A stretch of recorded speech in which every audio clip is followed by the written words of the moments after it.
Space, the final frontier. Well, okay, not really. All right, take two. Here in the Mitten State, welcome to Code 47, bringing you all things Star Trek, spanning the quadrants, the best thing since the neutral zone.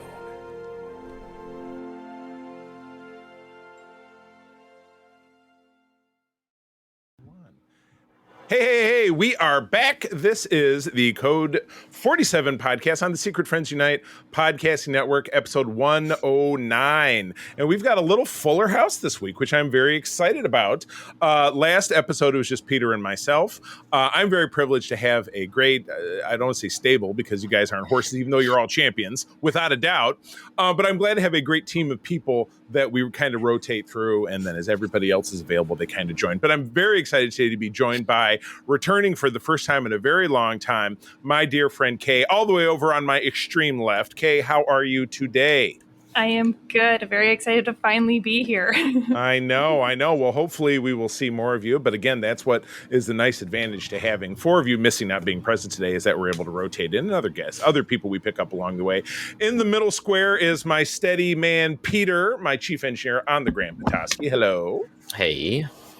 And returning as always from the Windy City of Chicago, Jen Watson. Hello. All right. I am, of course, Charlie Carden, your Trek Master of West Michigan, commanding officer of the USS Grand Petoskey in the International Starfleet Star Trek Fan Club. And we're here to talk about some Trek. But first of all, we got to pay the bills. And we talk a little bit about our Patreon.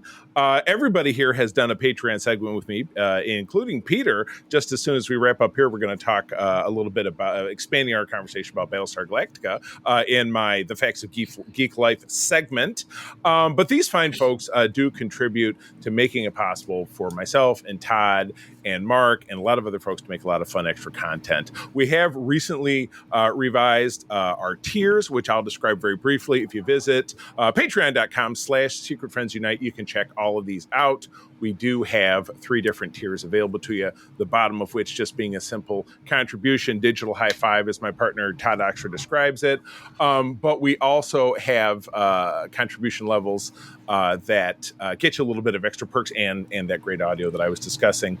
Our Friends with Benefits level is our tier that we give homage to our friend Corey, John, the Phoenix Sisters cosplay, a guy named Brendan Myers who is very active in our Discord. Our BFF level are our ongoing folks, Sean, Stella, and Henry Nias, the Nias family, Missy Merchant, and Andy Milliken.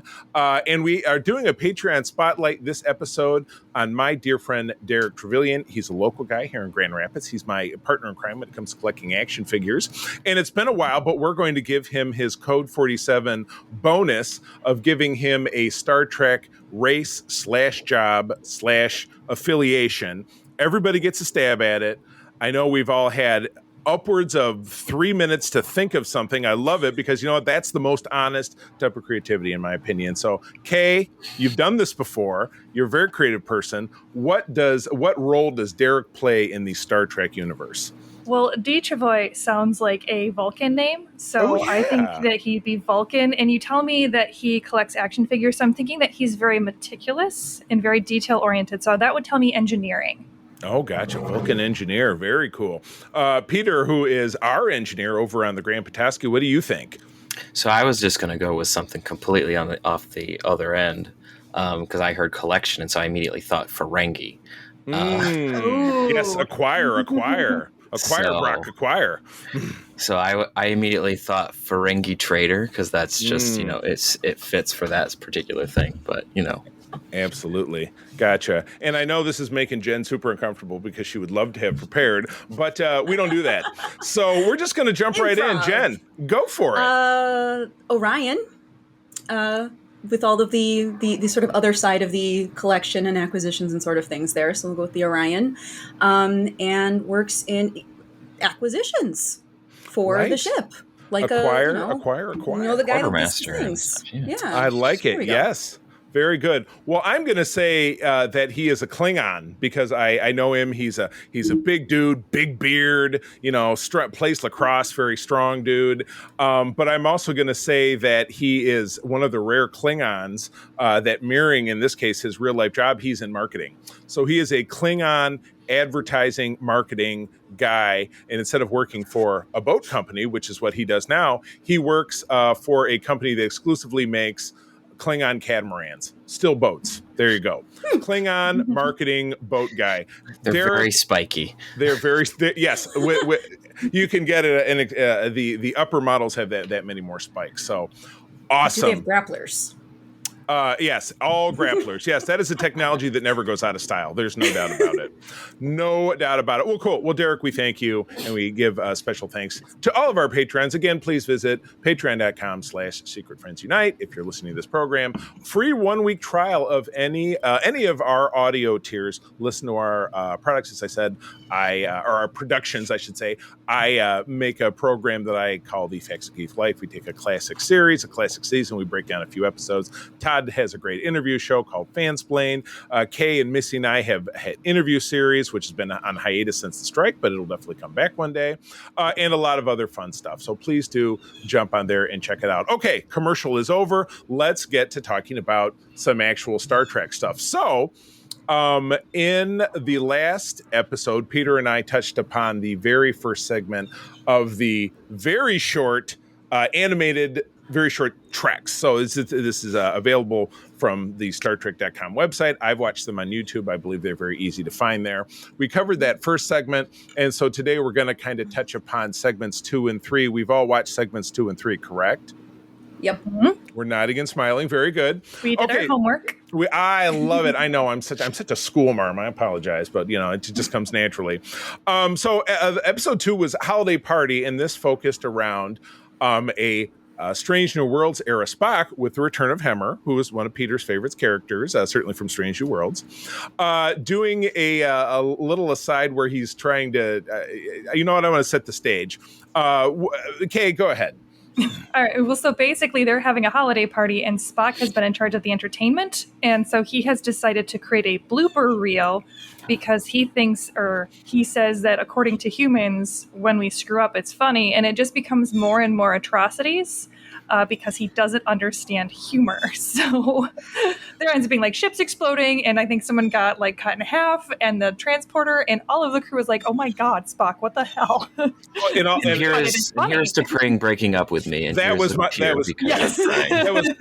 my favorite part, especially when that is how it finally ends when we get to TOS, is that with the famous amok time and the big fight, she's just always playing him. T'Pring sucks. Oh, there we go. That's my name of the episode. T'Pring sucks. I thought this was fun. Of the ones that I've seen so far, and again, there are now 4 of them in release, and the 5th one will be released, I believe, this upcoming week. And we're just kind of doing them 2 at a time, stretching out the content. I thought this one was fun. I really enjoyed it. Mm-hmm. And again, when I was reading the description of it, it was called Anything But Canon. So it really does not count towards anything but our entertainment value. So, Jen, what did you think of this one? It was better than the first one, but that's a really low bar. Very low bar. Yeah, the first one, I didn't like the first one at all. This one was slightly better. It's still not really my style of humor, though. Yeah, so I gotcha. Yeah, I gotcha. I definitely felt the same way about the second one. Now we have, it's called Worst Contact. This is actually segment 3, but the second one we're talking about, obviously. So this is set in the TNG era. We have Riker and Beverly and Ensign Ricky, some dude whose name that we never learn, beaming down for a first contact mission. He describes himself as Officer in Charge Riker, which immediately annoyed the hell out of me because he's not. So I turned to April when we were watching this, and I was like, was Picard just on PTO? And that's why, here comes, please hold for Peter's, I live on a busy street, and people decide to run their stupid motorcycles really loud. I love, that's okay. That's how you know this is raw. It's life. And I don't edit, so that's going to stay in. But anyway, so Riker beams down, describes himself as the captain because Picard can't be troubled. And what happens then, Jen? They meet this race of aliens who just Long story work short, it's travel, not funny. It's yeah, that's pretty Yeah, much it's their whole cultural thing is their bodily fluids and fish warmed in the microwave and other things that humans generally find disgusting, and it's dumb. it was an SNL sketch all the way, without It a doubt. was. It was, and I was generally irritated. Kay, any further thoughts? There was definitely me cringing. I mean, I did think it was. I liked the reactions of the crew. I thought were very, very funny because the entire idea is that it is cringe. It's supposed to be like absolutely disgusting, and so like watching Beverly and Riker fight about who gets to be, because he comes on, he's like, "I'm the commander in charge," and then Beverly like, "So you're the commander. You get to shake their hands, their booger infested hands." Oh, and everything's covered in boogers. I mean, come on, y'all. It was an SNL. This was like a '80s SNL sketch. So you'd think Phil Hartman, John Lovitz. It just definitely had that vibe. So yeah, I mean, I don't know. This is content we're getting. I guess it's kind. You know what? It's something Oxford and I very famously say over in SFU when something sucks. Hey, it's content. And it's content that you probably don't ever have to watch again. Yeah, Jen is gritting her teeth. Go for it. No, go ahead, please. No, I will say the stuff that I did like about this, and I think the last one also, is the mistakes were sort of a homage to the animated series, like Beverly calling him Bill, which did happen in the first season of TNG. Yes. Or I think there was one point where Saru was wearing the wrong uniform because it's from like in the future. Yep. Oh man, it was driving me nuts. Because it's such a clear continuity error, and that was happening in the animated series because budget. So it was the 70s drugs. That's that too. Have some pink tribbles, have some of the have pink Klingons. Continuity errors. So like I like that they can poke fun at themselves, but I think that it's not. It's just not. It's not my style of humor. It's not to my taste. I don't know some if people I said like it. But yeah. Go ahead, Peter. I said I don't know if I said it in the last episode, but I think that as an homage to the animated series, it's just kind of missing the point. Yeah.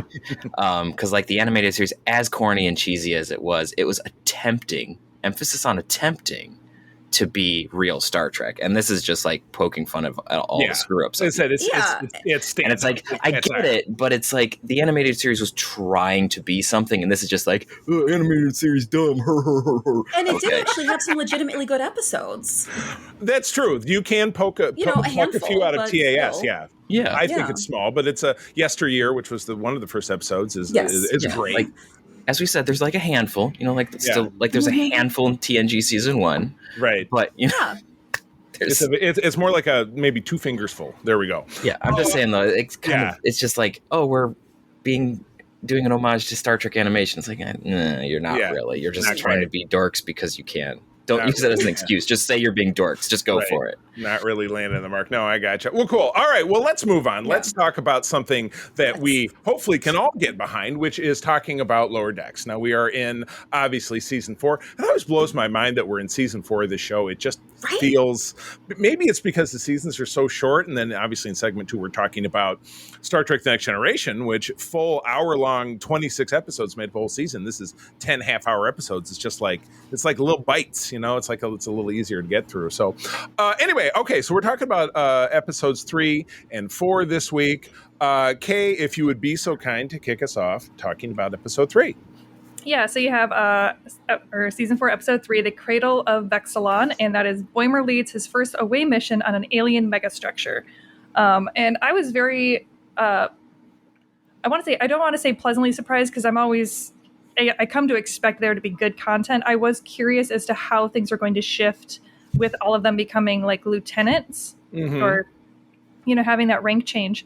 And so far it's been just a win all around. So watching Boimler grow and seeing, if you think about Boimler in the first episode of season 1 and now this episode, like all of the panic, all of the anxiety is still there, but you can definitely see the growth and the great changes in the character. And then of course we also have a robot or an intelligent AI who's actually benevolent and not trying to take anyone over. And so there's this repeated joke of people coming in and being like, oh no, intelligent AI. And they're like, no, it's fine. He's honestly not trying to mind control anyone. It's just not done. So that's why it's it's a bad system update. It's fine. Yeah, it's just a bad system update. It's Windows 95. Yeah, exactly. Yeah. So I will say I have come to believe that I don't think Vulcans are actually emotionless. I think they're just using it as an excuse to be sassy. Ooh, Sassy Vulcans. That could be a new name for this episode. All right. Let's keep it rolling. Peter. I really liked this episode. I liked how we actually had the captain be able to do something. Not, I mean, in classic Lower Deck style, mildly successful, and things go wrong horrifically throughout the whole situation. But like, she's able to do something instead of just stand on the bridge and be sass. Like, she actually is able to do something. So that was fun. T'Lyn is one of my favorite characters at this point. I know I'm a sucker for Vulcans anyway, but I love T'Lyn. Like, I forget the line exactly in this episode, but like, she restates what Boimler says in like the worst way possible. He's like, that's not how I would have said that. And it's like, yeah, but a Vulcan would. It's great. Like I said, just sass. You may put your subordinates in danger now, or something along those lines. Yeah, it was something. There were several lines. It was something like that. It's like, and Boimler has realized that he may now put you in danger. Please work. Yeah. That's not what I meant, but okay. All right. Sorry about that. We just had a little bubble. Oh, look, everything looks good now. Okay, so Jen, your thoughts? I really liked this one. No surprise. I especially loved how it was like rebooting Vexilon was a lot like rebooting an old Windows system. I know you said that already, like floppy disks and like, oh, we have to restart. We have to do a hard restart. We have to do like, I'm like, this is hilarious. I loved that. I loved T'Lyn also. What was the other plot in this one? It was Boimler and Rutherford being roomies, and then having their off time and the holodeck, and they were Mark Twain, and then they had the that's the next episode. That's the next one. You see what I mean? They just tend Vexilon. Yeah, they just tend to kind of run together a little bit, which is not a bad thing. Fine. I like that. Yeah, okay. It's good. It's good. So I jumped forward to the next episode. So yeah, very enjoyable. I too enjoyed the AI that was like because it was a little bit of a turn of phrase to do an AI that wasn't that wasn't Vol or wasn't the Landrew. Landrew, thank you. I was thinking the Archer. There you go. It was good. I did enjoy that. So that's fun. It's an interesting contrast to the other AIs that we've had, like Agnes and Peanut Hamper. Yeah. Did you say is it Agnes? I thought it was. Is Agamus. there an Agamus? I thought there was also an Agnes, and I just wasn't remembering. No, that's an Agnes. WandaVision. Oh, very good. It was Agatha all along. It was Agamus all along. It was Agamus all. They might find a better name for this one now. All right, well, let's move on to episode. Oh boy, and Peter's feeling it. Peter and I were at a wedding last night. He did not dance, but you can get him dancing talking about this. I don't like dancing generally. I'm okay bopping a little bit in a chair, but elsewise not so much. That is perfectly valid. All right, episode 4, Jen. All right, we have Something Borrowed, Something Green. Tendi is summoned back to Orion for a wedding. And that is her sister's wedding. Right. Oh, my God. Which comes complete with the traditional kidnappings. Oh, my gosh. Happening at, like, the completely wrong time. Right. Her sister is Erica.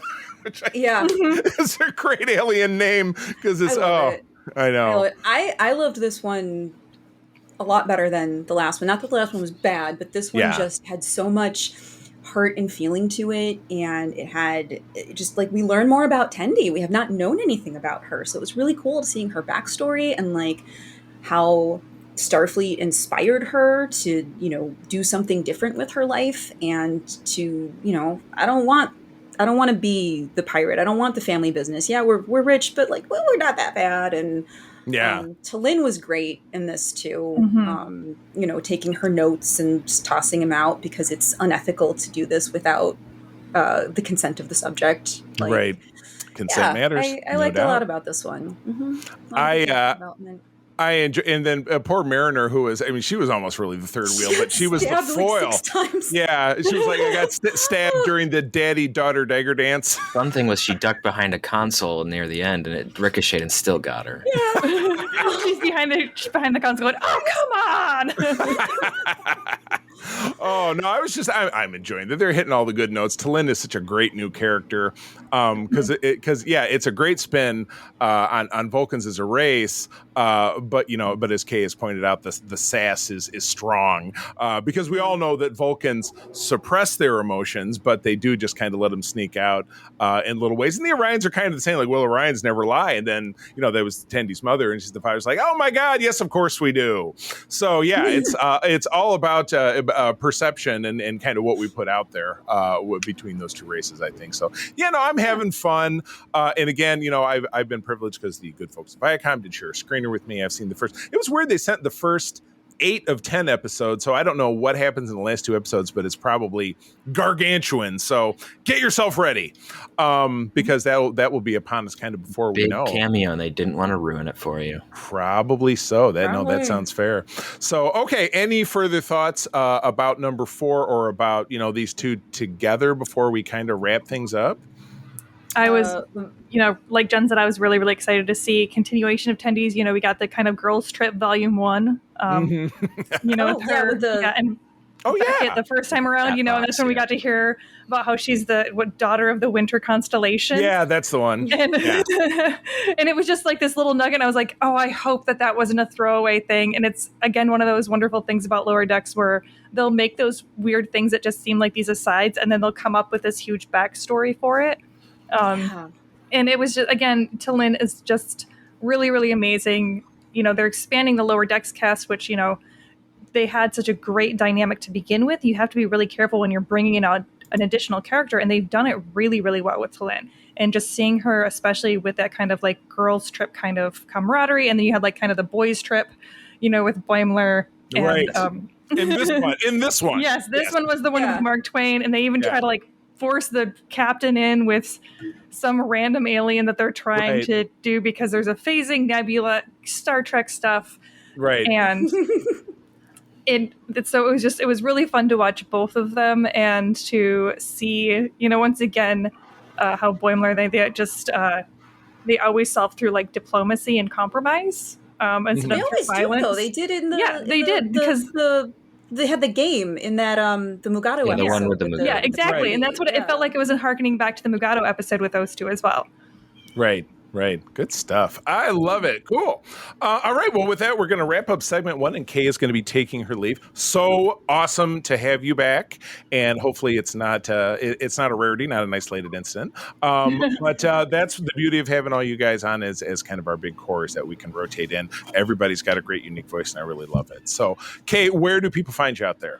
You can find me on Twitter at Q_T_Geek and on Instagram at Quintessential Geek. Awesome. Good deal. All right. Well, we'll take a quick pause and we will be right back. All right. Cool. We're back.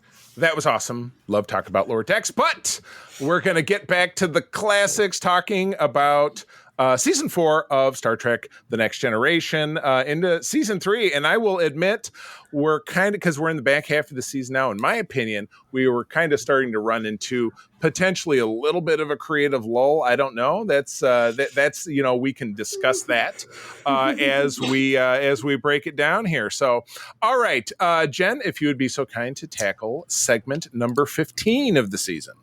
All right, we have First Contact, directed by Cliff Bowl, teleplay by Dennis Bailey and David Bischoff and Joe Manosky and Ronald D. Moore and Michael Piller, with the story by Mark Scott Zicree. Riker is hospitalized during a botched pre-First Contact mission. Xenophobia results in increasing hostility towards his presence. My. Yeah. So, I'll jump right in. This episode had a famous cameo of Bebe Neuwirth, who was Lilith from Cheers and then from Frasier, as an orderly in this alien hospital where Riker is hospitalized, who attempts to help him escape with a little bit of a transactional episode. Yeah, she wants to get down with him, which fortunately we don't actually end up having to watch. But Riker, even though he's Riker, so even though he's critically injured, he was able to get the job because you see her propositioning him. She's like, do it, and then I'll help you escape. And to then his credit, he did go. His first reaction was like, no. Yeah, right. Yeah, exactly. But then we jump to the next scene and he's walking away. So this was interesting because this was an episode told, from the jump in the cold open, not from the perspective of typically what we'd expect. We jump in on a busy emergency room, a patient is being wheeled in, all of these doctors and nurses are having a conversation. His fifth intercostal strut is missing and his buddy, like talking about his alienese, and to your casual viewer, you probably don't know what the hell's going on. And then we pan down and we see it's Riker's face with your typical Star Trek, extra blotches attached to his face. Glued to his face, yeah. Yeah, exactly. So, and from there, it takes a while for our characters to appear, but they're really appearing in not a first-person perspective, which I think maybe to the point in the franchise, I don't know that we'd seen it in quite this fashion. So right off the bat, I thought that was a good use of kind of changing the tense. So yeah, I enjoyed it for that reason. Lots of great conversation. We'll get the return of Jane Seymour. It is not Dr. Quinn, Medicine Woman. The woman who played Marasta Yale, who was the scientist. What is that actress's name? Don't make me look it up. Peter, help me out. I don't know. I don't remember. Okay, fine. I'm going to look it up to satisfy myself, and somebody else can talk. I quite enjoy this episode, if only because it shows, what if aliens were in fact real and we found them, how would we react? And it's kind of a little bit of a micro study on that as an episode of if we discovered an alien, would it cause people to lose their minds? Would they try to instigate interstellar war? Yeah. Because they're, trying to show that aliens are dangerous, right? Because they think it would ruin their way of life. There's a lot of interesting stuff going on in this episode. The actress, by the way, I was half right. Carolyn Seymour, who also appeared as a Romulan commander in two different roles during the series, season 2 and then season 6, and was in Quantum Leap and a lot of other kind of 90s fare. So very familiar to me. So anyway, Jen. Yeah, pretty much what Peter said too. I like that it has a reflection of kind of the speculation of what we might do, because it is a society that's, they're sort of discovering it. It is the pre-first contact, so we haven't officially made our presence known. So it's sort of this accidental discovery. So it's dictating on their terms rather than our terms to present. So there is all of this speculation, accusation, kind of public freak out, and it's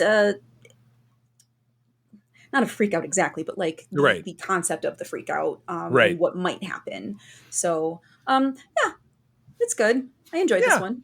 We got to touch this. This is in somewhat, revisited in reminiscence of the first episode of Strange New Worlds, called Strange New Worlds. Kind of the same thing. But yeah, I loved it. And like I said, the bit of the humor of I always wanted to sleep with an alien. That's usually, the crazy lady. It reminds me of the crazy in the movie Independence Day. The one of the crazy people on top of the building in L.A. that says, "Oh, I hope they bring back Elvis." That's what. That's what this lady reminded me of. Oh, crazy bring back Elvis lady. So gotcha. All right. Well, let's move along. And I'll tackle the next one, which would be, Jordy. Episode 16 is Galaxy's Child. Winrich Colby, stalwart to the series, directs. Story by Thomas Cartosian, thank you. Not a name I recognize and not someone I typically find associated with the series. Teleplay by Maurice Hurley, who I believe was otherwise not a part of the series at this point. So it's kind of interesting to see his name. Maybe it's an older script or something like that. March of 1991, the Enterprise accidentally kills a space creature and the crew rush to save its unborn offspring. Meanwhile, Geordi meets the engineer he fell in love with and finds out to be shocked that she's nothing like the woman he encountered on the holodeck. Guest star is the exceptional Susan Gibney as Dr. Leah Brahms. Wow. And an absolutely dead-on line from Guinan.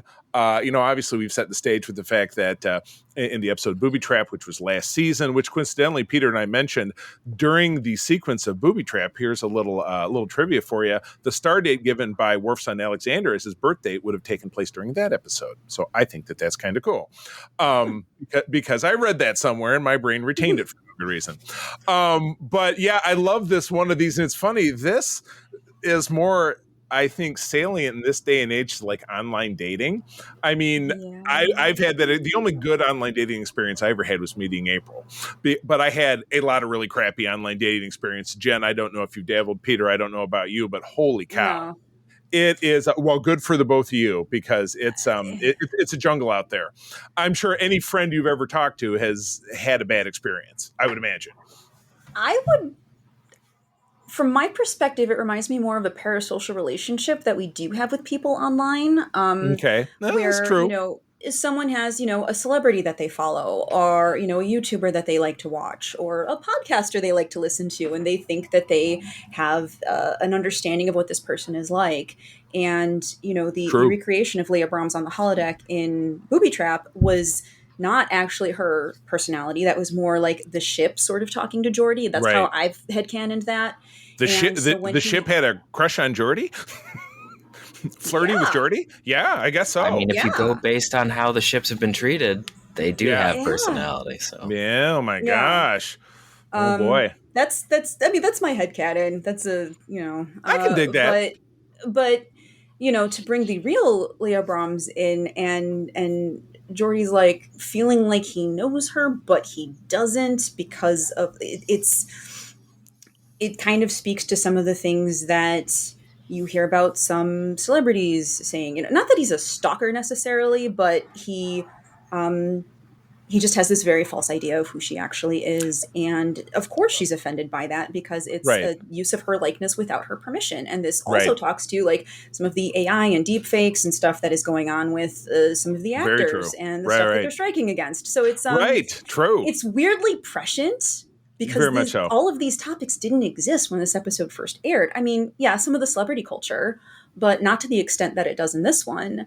And I think it's interesting that in this one, Geordi does sort of learn his lesson. He has that sort of awakening, that realization, and he's able to sort of make up for that in this one, and realize this isn't who I thought. And he gives a nice speech, because she's generally pretty unpleasant. She even just off the bat, before any of that goes down, and she does make mention. She says, "Well, most people find me cold and uncaring." It's like, bitch, you think so? Pardon my French, but I mean, she's unusually nasty to him right off the bat for no good reason. It's not like she discovers that. And again, in fairness, right off the bat, she's like, "You've messed with my engines." And, you're the guy she's screwing up one my of those stuff. people that, and we all know those people who are like, "I have the thing the way I like it. Why do you change it? It was perfect before." Exactly. That's why she's that. Somebody doesn't want to have a conversation about it. So, and in fairness to Geordi, it was a one-time thing. It's not like I had my, it's not like what she accuses him, like, how do I know you didn't have 100 programs, one for every day of the week? It was a one-time thing. And in fairness to him, how would you say, hey, I know you because I accidentally kissed you on the holodeck once, but it was a hologram. So it's kind of, it's weird all over the place. She is really mean. He's really, but he also tries to exploit, like, oh, I know she likes pasta a fiorella or something. You know what I mean? So they're both not being so great in the first half of it. They have their come to Jesus talk in the holodeck, as it were. And, they develop a different appreciation for each other, which I think is really great. So I thought this was great. Now the space baby stuff on the back end with the Star Trek stuff, it was fine. I mean, it's sci-fi interesting. It does warrant, a retelling that he's retelling Scotty in the Relics episode in season 6 when they're swapping engineering stories. Geordi makes reference to this incident. So, but I really like this episode. And Jen, you really nailed it on the head. It's one of those like, hey, it's a celebrity or it's someone who's in the public eye, like the three of us being on this episode being on YouTube, people seeing our faces, and people have been listening to me for almost 10 years talk about my life and my home and my relationships and blah blah blah, and same thing with Todd and this different stuff. But you don't really know somebody unless you really know somebody. So that's where it's at. All right, Peter, other thoughts? I'm sorry, Jen and I just really monopolized this one, so sorry. That's okay. I really enjoy this episode for most of the same reasons. I do like how it doesn't like immediately go like Geordi is completely in the wrong here, because it was kind of an accident for him. Right. Where you're just like, hey, computer, I need someone to talk to, not just reading the logs. And so it made something. Right. And it just kind of happened. It's not like he pulled a... It's not like, hey, there's this person who I really like. Let me create a program where I have a relationship with her. Right. Like another character that we know.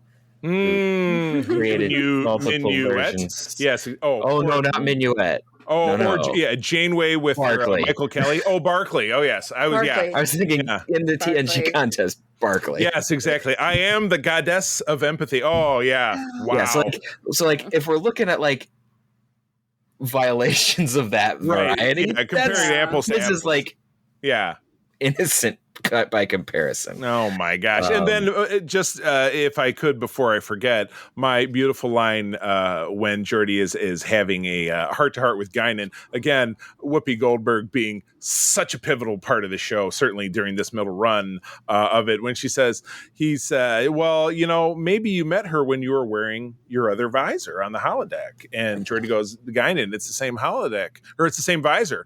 And she says, really? Because I was pretty sure you were wearing the one that lets you see what you want to see. Nailed it. And yes, it's right back to Jen's point. When you think you know somebody who you don't actually know because you see their visage out there in the world of social media, people are still just people. Yeah. And people react in all sorts of different ways, and the way that we saw them react in this episode is actually one of the tamer kinds. Yeah, exactly correct. Yeah, no doubt about it. Well, cool. All right. Well, we're going to have fun moving on to this next episode because Jen didn't rewatch it. Peter made quite a face in the B-roll when he looked at it, and I just straight up have always hated it. So I think it is Peter's turn to read. Yeah, so that's why I made a face earlier, because I knew you left this one for me. That happened very organically, I swear. Yeah, okay. So episode 17 of season 4, Night Terrors. If you know what we're talking about, you will probably also puke in your mouth slightly. Directed by Les Landau, story by Shari Goodharts, teleplay by Pamela Douglas and Jerry Taylor. Jerry! I'm sorry, Jerry, that your name is attached to this. Me too. Debuted March 1691. The Enterprise is trapped in a rift. The crew succumbs to REM sleep deprivation, and Deanna has a recurring nightmare. Okay, so basically you find a ship where everyone's dead. Yeah, and they killed it, and they all murdered each other. Killed each other. Yeah, and then they're like, "Oh, this is weird." And then the same stuff starts happening, and people start losing their minds and hallucinating, and like Picard starts rising up to the top of the turbo lift. The door is open. He's sitting on his butt on the floor. Like, there's all sorts of just weird, dumb things going on in this, of people seeing things that aren't there, and right. And that you got, and again, what's a worse season 4 Troy episode, this or The Loss? Because we talked about The Loss, was it last week? I couldn't stand that episode. I just thought she was driving me nuts. But in this, she actually accomplished. Yeah, she actually accomplished something. But then they kept referring to it. And again, I've talked about it. And it's actually, it's right here. My red first edition of the Star Trek Companion. Whoops, something else fell down. Whoops. But anyway, now you can see it. And I'm not going to flip it up and open it because I'd have to put my glasses on, and I'm not doing that. Plus, it breaks up the narrative here. But it describes the sequence of her floating in midair where it looks like she's flying to, like, Deanna, go to the light. And it's 3 moons circling or something. It's just like, oh my, even the production people, I think this book says, like, just didn't know what the hell was going on. They just could not get it. But again, it speaks to the model of the 26 episode, hour-long season of the way TV used to work. Now, we still, even in the 10 episode model that you might see on streaming in this day and age, we'll still grab a bad one here and there. But just by virtue of multiplicity, you're going to have 2 or 3 really bad ones in a 26 episode season. And I think this definitely plunks down, so... Yeah, Jen, please.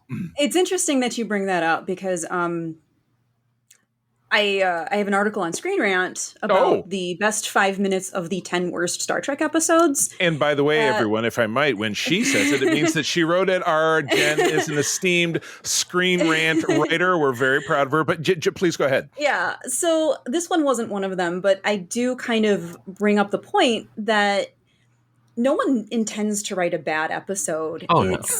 it's a fallacy of that 26 episode season where you have to come up with so many ideas in such a short amount of time, and you have to kind of like throw things at the wall and develop it really quickly and see what sticks. And sometimes things don't stick, and sometimes it's in the writing process, and sometimes it's the direction, sometimes it's the production, sometimes it's the special effects, sometimes it's, there's any number of reasons that an episode can go wrong.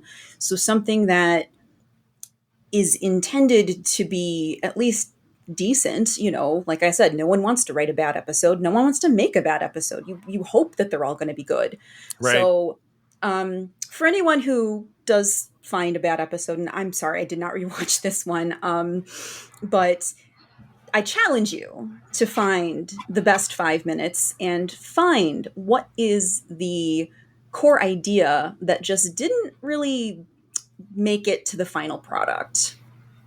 And this sounds like something that you'd love people to contact you so that you could write a follow-up article, right? And how would people do that? Let's stick in the commercial in the middle. That's a good question. I mean, I don't have Twitter. But okay. I've got my link tree. I will talk about that at the end of the episode. Absolutely. So that you can get in touch. To contact me. Yeah, absolutely. Well, we'll revisit that. Well, everything is due to have a stinker, and it's okay because again, it's a weekly series, so we just move on to episode 18, which is Identity Crisis. Winrich Colby again in the director's chair. Story by Timothy DeHaas. Again, not a name I'm familiar with, but television by Brandon Braga, one of our big Voyager guys from March of 91. Geordi transforms into an alien creature with a strong instinct to return to its planet of origin. Again, I loved how this kicked off with a very non-traditional open. They're watching a video mission log from a mission 5 years prior? 5 or 6 years prior? 8 years prior. Anyway, it was far enough back that Geordi was still in the red suit and he was an ensign. But yeah, they're being visited by a fellow officer of his, Susanna Lighton, who's an old friend from, I believe was it from the Victory, the ship that he was on before he was on the Enterprise? Yeah, I think so. And then several other crew members who now, I believe it's 5 years later. So it was just prior to his, the beginning of this series. They were on this planet, Tarchanan 3. They were investigating the fact that all the colonists disappeared. And then 5 years later, now, of this 5-man team, 2 have already disappeared. And a third, they're chasing them back to this planet. He's on a shuttlecraft. And Susanna, Lieutenant Commander Lighton, is there on the ship with them. And so they work on decoding this mystery. This poor guy in the shuttlecraft crashes into the atmosphere because he can't land. And then slowly they go back to the surface. You see that Lighton is starting to obviously have some symptoms of something, and then she's turned into an alien. Geordi is the last to go. He finally cracks code, finds out that there's a bug or a virus or whatever it is when they visited, turns everybody into one of these aliens. Thankfully, they find the cure because 5 years later, same thing's going to happen to Worf and Ensign Johnson and Riker and all the other people that went down to the surface of the planet. But I dug that. I thought it was, and again, going back to, I thought it was a cool way to kick off the episode. It was nice to see that Geordi had a friend, yet another platonic female friend. Poor guy can't get a date, but that's okay. It is nice to see Geordi's a super, he's buddies to everybody. And it's nice to, the Lighton and LaForge show, of course, you never hear from her again, which is a bummer because she would have been a cool character, I think, to come back because I really liked her. But this was an awesome episode. It was famous for, and this will have no meaning to you guys because it was right around the time, this aired right around the time both you guys were born. But in LA, there were 2 DJs, Mark and Brian, just 2 guys who were on WLA or one of the big, huge local radio stations who were morning show guys that were the 2 guys in the costumes that were the aliens that were scurrying when Geordi was the third one. It's so random, but the only reason I know about that is because it's in the 25th anniversary videotape, like 25th anniversary of Star Trek that came out in 1991 that I watched, and they had a little interview clip of those guys. And they also had a short-lived show on NBC where it was a variety show, and I'm sure they're both working in a car wash now, or they're retired, I hope. Hopefully they made their millions. But anyway, yeah, I thought this episode was fun, myself personally. Peter. I really liked the I know this is like in the weeds, but I really liked this use of the holodeck as a forensic tool. This is one of the few times you see it used that way. And it's just really, really cool how they use it. So it's like, we just usually think of the holodeck as, this thing that people use just to have fun. It's like, no, it can be used for all sorts of things and research stuff. It's not just like a box for just, time by myself. Or Barkley stuff. I was going to say a large video game, but or like a museum, but it has more purposes. But everyone jokes that all it is like it's a sex toy. That's what everyone jokes that it's for. But I like seeing here how it's being used for something that's one, plot relevant, but two, an actual tool that makes sense that it's there. I like the transformation idea. I like that, you got aliens that reproduce in a way that we find kind of icky, but it's not the, in terms of like taking over another person, but it's not, the xenomorphs or Strange New World's take on the xenomorphs. So, which is nice that it's like, it's a somewhat parasitic relationship, but it's not, body horror. True. So it's like, I like the idea that we're using that, and I also like that it's not gross.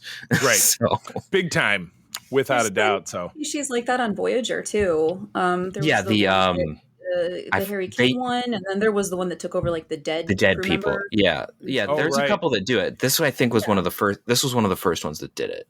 I also liked how they used the UV light to make them look like they were in a different spectrum of light. There were definitely some interesting things about this one. Most definitely. Cool. And Jordy could actually see. Yeah, you're right. Yeah, because then he stopped again. So. Yeah, it's like, we couldn't give you back real eyes, though. Bummer. Maybe next time. But it's not a defect, though. He doesn't consider it a defect. No, he doesn't. I just thought it was interesting how like he was able to see when he transformed. Right, because the aliens obviously. I know he's not. He doesn't think of it as a defect. Nobody else does. It's just. It was just an interesting note that was like, something you can see. Okay. Well, because they're transforming his whole body, so everything gets transformed. So exactly, that makes sense. Cool. Good deal. All right. Okay. Well, let's move on to what I think is very fun and awesome performance by a character that we've already talked about. Jen, this one's yours. The Nth Degree, directed by Robert Legato and written by Joe Menosky, aired March 30th, 1991. After an encounter with an alien probe, Barkley experiences great leaps in confidence and intelligence. Awesome. Yeah. Good stuff. I loved, and Dwight Schultz to me is kind of a sad fall from grace. He's a wonderful actor. Kind of first burst onto the scene in the 1980s. I don't know if you guys are all familiar with the show The A-Team, which was just a fun, dumb action adventure series in the of that ilk in the early 80s about a group of ex-army commandos who become soldiers of fortune, blah blah blah. And he was the crazy one. They had to periodically break him out of the mental institution so they could go do missions and stuff because he was Mad Dog Murdoch. And then he rose to fame in this role, and this is only Barkley's second or third appearance. I mean, he was very rarely a character on the show, but then they'd focus an episode around here. But he does so great in this episode, going from portraying the Barkley persona as the way he describes himself in his first appearance, which was in the previous season. I'm the guy who goes to a party and spends time trying to look comfortable examining a potted plant, because he's such an introvert. He's so shy. To when he's infused with this artificial intelligence, giving this performance of Cyrano de Bergerac that brings Crusher to tears. And it's just in rehearsal, where you see him doing scenes from it earlier and he's just kind of stumbling around and being Barkley.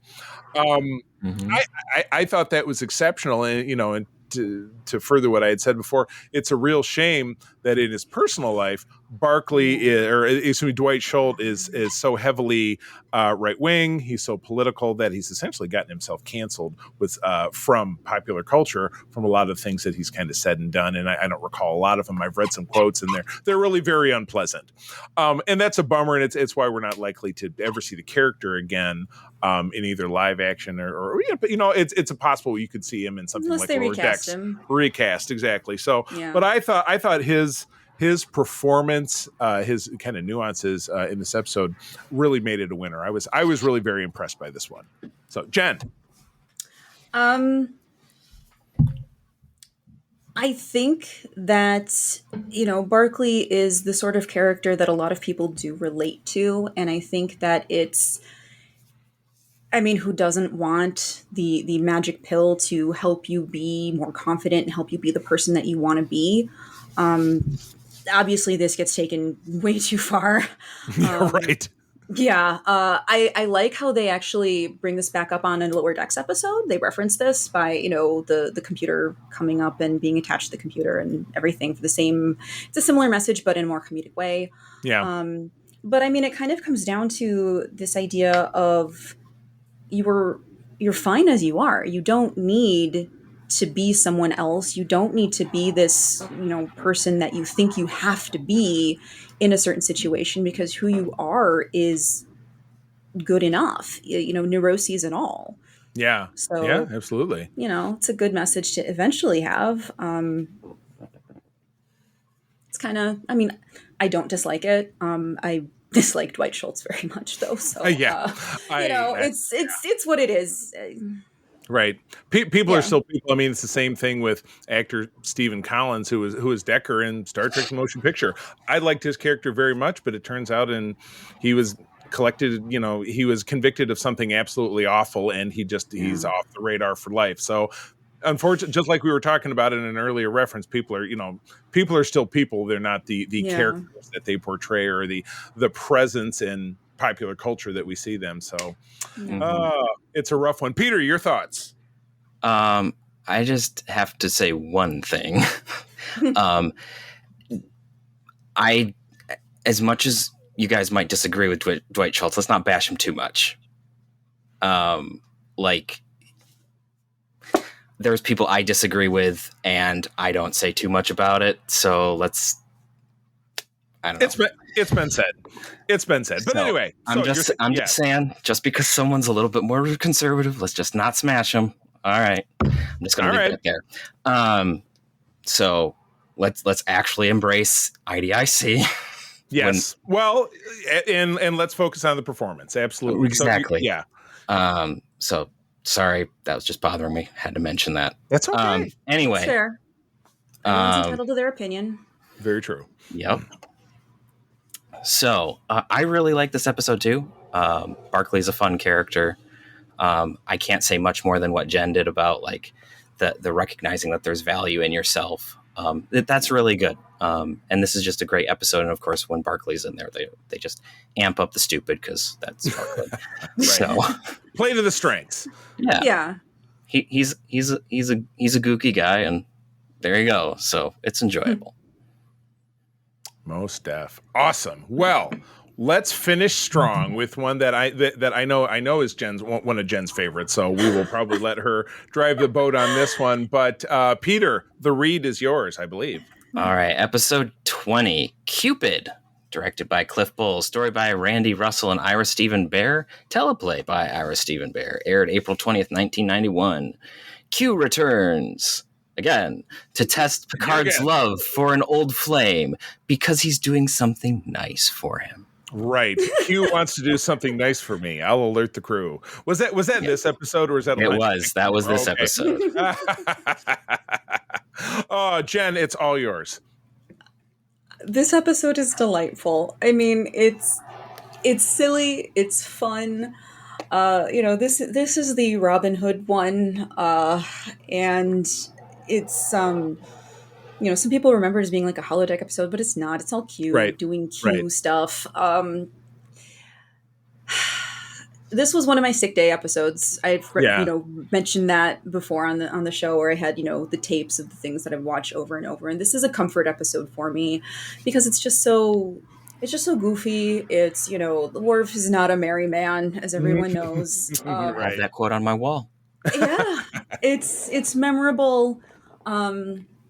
I really like it. I don't know if Picard and Bash are my favorite as a ship, but it is, what is the episode about. For the episode, it does drive the plot of the episode. Precisely. Yeah, and I don't hate them. They have a common interest in the archaeology, and this also, Q and Bash later on DS9 is a thing. Yes. So this introduces that. Yeah, I have so much fun with it. I enjoy it. It's funny. It's different. It's off model. Is it the best episode? No, but it's fun. Right. And that's why I like it. It gotta be. And like I said, especially in a pack where we've had some kind of ups and downs, but what's not to enjoy about this? I have two stories that I just recall off the top of my head. The guy who was the actor who played Sir Guy of Ginsborn was in the original theatrical release of The Empire Strikes Back, played the Emperor, or played the voice of the Emperor, I think, because the face of the Emperor was actually a woman with like prosthetics on it. But this guy was the voice of the Emperor in, the 1979 audio recording that became The Empire Strikes Back in 1980. And there's another pretty famous scene. I think Jonathan Frakes talked about this when I heard him speak. Maybe it was at Motor City Comic Con a couple of years ago or something, or maybe an interview that he did.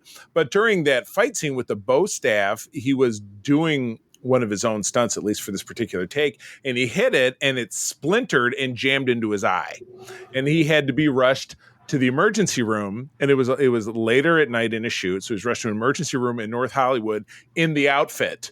And I think people in the ER probably didn't bat an eye because it probably happened all the time. I mean, if near Hollywood. Yeah, exactly. Yeah. So, the short story long, he's fine, but I always found that to be kind of interesting. But this is great. The team working together. I love, Troy trying to perfect her archery and, shooting data. And he was like, I believe your aim is improving. And he's got an arrow sticking out of him. And the homage to the classic 1978 National Lampoon film Animal House, where Worf walks up to Geordi playing his lute or his mandolin and smashes it and hands it back and says sorry, because that was John Belushi's role in that movie with the guy playing the guitar singing that horrible song I Wish I Had a Chicken or something. If you've never seen the movie, was a dude named Stephen Bishop who had a couple of hits in the 70s. I'm a treasure trove of useless music information. It's my way. But yeah, this was fun. This was a fun way. Peter, your thoughts? I love this episode. Like, how could you not? For God's sakes. I mean, I generally like most Q episodes, but this one's just ridiculous and it's great. Yeah. Especially because it's like, oh, I owe you something and I don't want to owe you something. Let me do something nice for you. No, go away. Because what Q's version of nice is who knows what that's going to be. Yeah, it could be like, that's why you have alert the crew. Q wants to do something nice for me. But it's also funny how like Q plays, the sheriff of Nottingham, and he's being a turd the whole time, right? In classic Q form. I know. Yeah, I was wrapping up watch this either yesterday or the day before, and he's sitting there during the big fight scene. He's just eating a chicken leg or something. Like, okay, just watching everybody else dance around. Or like how Vash is like, I'm gonna marry Sir Guy, and Q's like, What? There's kind of like the dungeon master in me is like, yeah, this is when the players do something completely stupid and you're not expecting it. Right. Like, it's just really funny. I rolled a 17 for stupidity. I don't know. That's as much as I know about that. I rolled a nat 1 on deception. Great. So it's just a really funny episode. It is kind of that D&D vibe and that like Ren Fair vibe. And I mean, that's another way that you can, bring your Star Trek. And also a little Monty Python vibe for sure. Yeah. Yeah. By the way, glad you mentioned Ren Fair. We're recording this on October 1st, on October 7th, so the following weekend. So the Saturday after you potentially listen to this on a Monday, April and myself will be out representing our club at a small Ren Fair on the campus of Grand Valley State University here in Metro Grand Rapids. We'll have a tent and we'll be the sitting people talking about Star Trek at a Ren Fair. So we went last year and walked around and had a great time. And one of our chapter members is a student at GVSU and invited us. So that should be fun. So hope maybe we'll get involved in some LARPing while we're there. Who knows? I'll bring a couple phasers or something. I don't know. Or our batleth. Our batleth is foam, so it probably won't look as dangerous. We'll see what happens. Well, it won't be as lethal. So. It won't be as lethal. Exactly. Yeah. All right. Well, to wrap it up, looking at 6 episodes, let's pick a favorite and a least favorite. I think we know what the least favorite is. All right. Well, Peter, you jumped out there, so you can go first. Well, I'm just going to say probably for all of us, the least favorite is going to be Night Terrors. because it certainly was mine. Agreed. You bet. All right, that just cut the conversation in half. That's okay. I rewatched the show so many times, and I don't remember this one. Wow, it's like it's a black hole. It's a night terror in your memory. It's you floating. Yeah. All right. Well, Look, Peter, I like Troy. I don't want to pick on Troy, but no, Troy's great. It's just that episode is just bad. I mean, this is to Troy as Sub Rosa is to Beverly. What do you think about that? I mean, is that on par? Sub Rosa is entertaining in its own way. But we will talk about that when we get to season 7. I can't wait for this, which will be quite some time. But you know what? We will enjoy doing it. That'll be one of our very last touches to this style of run through. A couple of years from now, without a doubt. See if I still feel the same way then. Yes, exactly. Watch the Rosa. I've changed my mind. It's all bad. I do. It's changed my life. All right. Well, Peter, do you have a favorite then? Cupid. Gotcha. How can you not? Yeah. I mean, there's some other good ones, but anytime Cupid is on, I'll sit down and watch it. It's just so ridiculous. I hear you. Yeah, I can't. Well, I'll tell you what, and Jen, tell me if I'm wrong, but is it fair to make this whole thing unanimous? You know? I think so. Yeah. So Cupid for the tops, and then Night Terrors for the bottoms. So, oh my goodness. Well, this has been fun. Well, we will be back in our next episode, and again, because there's 26 episodes, we go 7-6, 7-6. So we'll be covering the next 7, the final 7 episodes of the season, in our next segment, and hopefully one or both of you will be here. But that's the mystery of this program: is you just don't know who's going to be around. You never know. All right. Well, this has been great, everybody. Thanks for joining us, Jen. Where do you had mentioned where people can find you if they want to send you some information about their thoughts about a 5-minute beacon of light? So I have a link tree, which is linktree.com/JenWatsonArt. From there, you can find my Instagram, my Facebook. You can find my Facebook as my Jen Watson Art Facebook. You can message me there. You can message me on Instagram. It's also my Etsy shop. That will probably be closing down for a brief moment in the near future, but it will be reopening again before the holidays. And of course, my author page on Screen Rant. Awesome. Articles up. Most of them are about Voyager. Awesome. Now, can people contact you there? Is there like a leave a comment or whatever? Or there is not. Okay. I would say probably the best way to reach me would be on Instagram through the messaging feature on Instagram. I will get that. Good deal. So if you have thoughts about that kind of stuff, dear listeners, hit Jen up that way. Peter, what about you? You can find me around at Petrus Aquinas. I don't do much, but you can find me.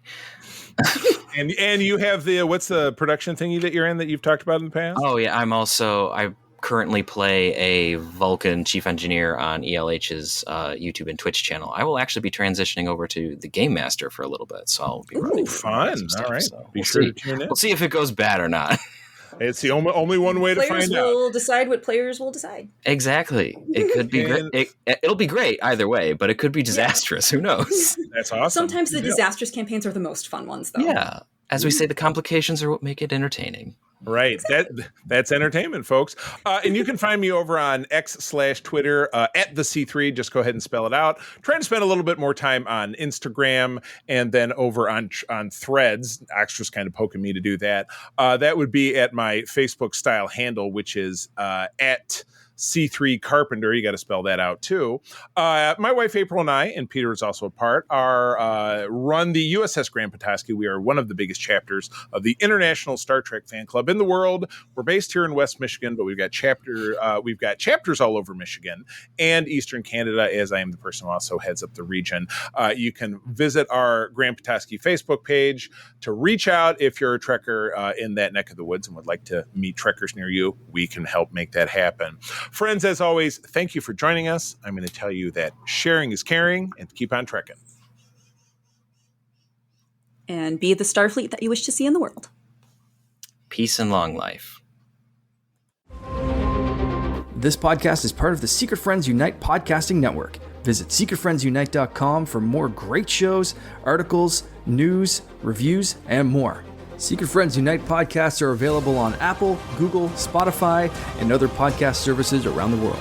If you'd like to be part of the conversation, you can join us on Facebook or our new Discord server, or follow @SecretFriendsU on Twitter. Please subscribe to Secret Friends Unite on YouTube and visit our merch store at tpublic.com. Just search Secret Friends Unite. Thanks for listening.